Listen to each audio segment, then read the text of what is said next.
ঈদের ফিল্ম নিয়ে আলোচনা করার নতুন করে কিছু নেই। যতদিন শাকিব খানের এই পাওয়ার আছে, মেগা স্টার আছেন, ততদিন পর্যন্ত শাকিব খানের যে ফিল্ম রিলিজ হবে সেই ছবিটাই সর্বোচ্চ হল পাবে, সেটা খুব স্বাভাবিক বিষয়। তবে এবার ঈদের আশাব্যঞ্জক এবং নতুন একটা চমক হতে পারে ইনসাফ ফিল্ম, যেখানে রাজ খুব ভালো পারফর্ম করেছেন এবং অলরেডি এই ছবির টিজারটা অনেক বেশি জনপ্রিয় হয়েছে। আমরা একটা জিনিস বলতে চাই যে যদি মেগা স্টারের ছবির সাথে ইনসাফ ছবিটাও তার ফ্যান ফলোয়ার দেখে, সাকিবিয়ানদেরকেও বলবো আপনারাও যদি এই ফিল্মটাকে সাপোর্ট করেন, তখন দেখবেন অ্যাকচুয়ালি কিন্তু আমাদের মার্কেটটা অনেক বড় হবে। আর একটা জিনিস এর সাথে যুক্ত হতে পারে আরও 6টি ফিল্ম। টগর আসতে পারে, নীলচক্র অলরেডি অ্যানাউন্সমেন্টে গেছে, আরিফিন শুভ, যদিও ছবিটা আমার কাছে একটু অফ ট্র্যাকের মনে হয়েছে। মাল্টিপ্লেক্স রিলেটেড অডিয়েন্সের জন্য, অডিয়েন্সকে টার্গেট করেই বানানো, মাস পিপলের জন্য কতটা মাসালা আছে, কত কি আছে আমি এই ব্যাপারে কোনো কিছু সঠিকভাবে জানি না। টিজার দেখে আমার কাছে যেটা মনে হয়েছিল সেটা হচ্ছে আরিফিন শুভর ছবিটি মাল্টিপ্লেক্সে একটা ভালো সেল আসতে পারে। এরপরে আসছে এশা মার্ডার। এশা মার্ডার ছবিটার ক্ষেত্রেও একই প্রবলেম আমার কাছে মনে হয়েছে, সেটাও একটু মাল্টিপ্লেক্স ঘরানার ছবি হতে যাচ্ছে, সেই ব্যাপারে মন্তব্য না করি। এরপরে যে ছবিটা আলোচনায় আসতে পারে সেই ছবিটা হচ্ছে টগর। আদর আজাদ অলওয়েজ একটা প্রত্যেকটা ঈদেই ওর কেন জানি না, নিজেও প্রডিউসিং করে ফিল্মে, কেন জানি প্রতিবার ঈদ আসলেই ওর মধ্যে একটা পাগলামি শুরু হয়ে যায়। ছবিগুলো অনেক যত্ন করে বানায়, ভালো ছবি বানায়, অবশ্যই বাজেট দিয়েই বানায়, কিন্তু তাড়াহুড়ো করে আমার যেটা মনে হয় সেটা হচ্ছে ঈদে আসতে গিয়ে অনেকগুলো ছবির চাপে ছবিগুলো প্রত্যেকবারই হারিয়ে যায়। তো জানি না, আদর আজাদের এটাও একটা পলিসি হতে পারে যে অন্য সময় হয়তো বা সে ভয় পায় আসার জন্য, যে না আমি অন্য সময় আসলে এরকম আলোচনা হবে না, ঈদের ছবি নিয়ে একটা এক্সট্রা আলোচনা হয়, সেটা হতে পারে। এরপরে আরো বেশ কিছু ছবি আছে যেগুলো এবার ঈদে মুক্তি পেতে পারে। এর মধ্যে নাদার একটা ছবি আছে যেটা টিজার, শ্যামল মাওলা। আমি যতগুলো আমি বলবো আপার ক্লাসের টিজার এসেছে, আপার ক্লাসের টিজারদের মধ্যে আমার কাছে নাদানের টিজারটা খুব বেশি ইমপ্রেসিভ মনে হয়েছে আমার কাছে।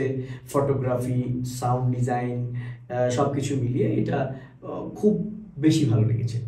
তারপরে যদি আসি, আমরা এখনো কোনো টিজার বা গান কিছু পাইনি, সেটা হচ্ছে নীরবের একটা ছবি শিরোনাম, এটার একটা পোস্টার পেয়েছি, জানি না আদৌ ফিল্মটা ঈদের রিলিজ হবে কিনা।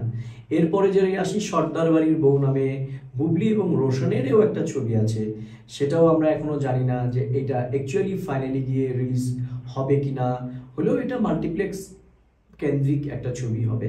তার মানে আমরা বলতে পারি এইবার যদি ফাইট বলবো না, এবার যদি দুটো ছবির মধ্যে কম্পিটিশন হয়, সেটা একটা হচ্ছে ইনসাফ আর একটা হচ্ছে তাণ্ডব। অবশ্যই তাণ্ডব রিলিজের আগে থেকে শুরু করে রায়ান রাফি ভালো ডিরেক্টর, আলফা আই থেকে শুরু করে SBF চরকি, বড় প্রোডাকশনের ছবি, বড় বাজেটের ছবি, সাথে মেগা স্টার সাকিব খান যেখানে আছেন, অবশ্যই সেই ছবিটি রিলিজের সময় থেকে শুরু করে সব কিছুতেই তারা সব দিক দিয়ে এগিয়ে থাকবে। বাট হতাশ হওয়ার কিছু নেই। ইনসাফের টিজার যত সুন্দর হয়েছে, সঞ্জয় সমদ্দার নতুনভাবে যেভাবে আমাদের শরীফুল রাজ, তাসনিয়া ফারিন, মোশাররফ করিম এবং আমার জানা মতে একটা সারপ্রাইজ ওই ছবিতেও আছে, সেটা যেহেতু প্রোডাকশন টিম দেয়নি সেই সারপ্রাইজটা আমি দিতে চাই না। আমি জানি একটা বড় আর্টিস্টের ক্যামিও আছে এই ফিল্মে, সেটা আমি জানি, বাট এটা আমি প্রকাশ করবো না, বিকজ এটা প্রোডাকশন হাউসই প্রকাশ করবে। তবে সেই ছবিটির টিজার ট্রেলার আমার খুব ভালো লেগেছে। তবে ওই তো একটা কথা বললাম, দিন শেষে তাণ্ডব সবসময় এগিয়ে থাকবে, এটা খুব স্বাভাবিক বিষয়। আর একটা জিনিস বলতে চাই, সেটা হচ্ছে যে এই যে এখন আমরা এত গুছিয়ে, এত সুন্দর করে, এত প্রমোশন করে ছবিগুলো রিলিজ করছি, কিন্তু আমি যেটা দেখলাম সেটা হচ্ছে প্রমোশন বলতে যেটা বোঝায় সেটা কিন্তু ঈদের কোনো ছবি হচ্ছে না। আজকে ঈদের বাকি আর কত, সর্বোচ্চ 8-9 দিন বাকি, এখনো আমরা ওইভাবে কোনো ছবির প্রমোশন দেখছি না। সবার মধ্যে একটা ওভার কনফিডেন্স। শাকিব খানের তাণ্ডব, শাকিব খান আছে, সবাই ঈদ দেখতে যাবে। ইনসাফের ক্ষেত্রেও এরকমই আমার মনে হয়েছে। তবে ঈদের পরে যেন আমাদের হলগুলো ঘুমিয়ে না পড়ে, প্রত্যেকটা নির্মাতা, প্রত্যেকটা প্রোডাকশন হাউস তাদের এই ব্যাপারটা নিয়ে খুব বেশি চিন্তা করা উচিত যে যেভাবে আমরা ঈদের আগে ছবিগুলো বানাচ্ছি, ঈদের পরেও যেন আমরা ফিল্মগুলোকে সেইভাবে যত্ন করতে পারি।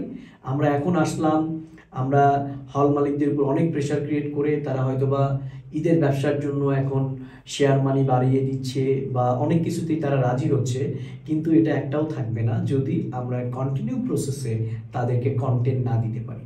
তো সবাই মিলে সম্মিলিতভাবে ইন্ডাস্ট্রিতে সবাই মিলে সম্মিলিতভাবে সবার প্রচেষ্টা থাকা উচিত ঈদের পরেও যেন এই ফিল্ম রিলিজের জোয়ার, ভালো ফিল্ম রিলিজ করার জোয়ারটা যেন থাকে, তাহলেই আমাদের ইন্ডাস্ট্রি ওপরে যাবে।